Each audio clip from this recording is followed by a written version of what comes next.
नमस्कार दोस्तों, जी के क्रिएशन चैनल में आपका स्वागत है।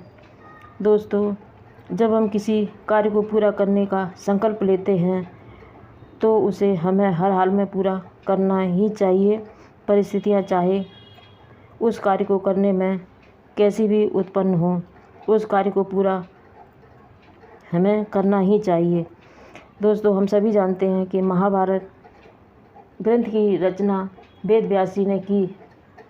इतने बड़े महाकाव्य की रचना जब वेद व्यास जी करने के लिए बैठे तो उन्होंने भगवान श्री गणेश का आह्वान किया और उनसे विनती की कि वह इस ग्रंथ को लिखने में हमारी मदद करें।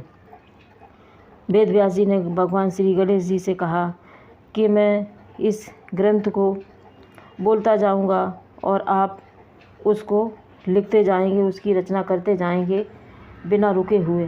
तो भगवान श्री गणेश जी इस बात को मान गए वेद व्यास जी की, और उन्होंने उस ग्रंथ को लिखना आरंभ कर दिया और वेद व्यास जी ने उस ग्रंथ को बोलना प्रारंभ कर दिया, उसका वर्णन प्रारंभ कर दिया।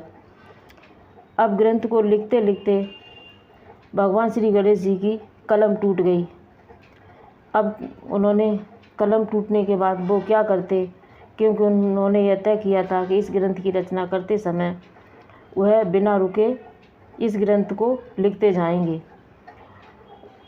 भगवान श्री गणेश ने जब कलम टूट गई तो बिना विचार किए अपने एक दांत को तोड़कर उसकी कलम बनाई और उस ग्रंथ को लिखने लगे, और उस आधे दांत से महाभारत ग्रंथ की पूरी रचना भगवान श्री गणेश ने बिना रुके हुए कर दी। और उस ग्रंथ का पूरी रचना भगवान श्री गणेश ने लिख कर की और वेद व्यास जी ने बोल कर की। दोस्तों, भगवान श्री गणेश से हमें सीखने को मिलता है कि जब हम किसी कार्य को पूरा करने के लिए संकल्प लेते हैं तो उसे हर हाल में पूरा करना ही चाहिए। बीच में हमें किसी भी परिस्थिति में रुकना नहीं चाहिए। दोस्तों, भगवान श्री गणेश की यह जानकारी अच्छी लगी हो तो लाइक करें, शेयर करें, सब्सक्राइब करना न भूलें।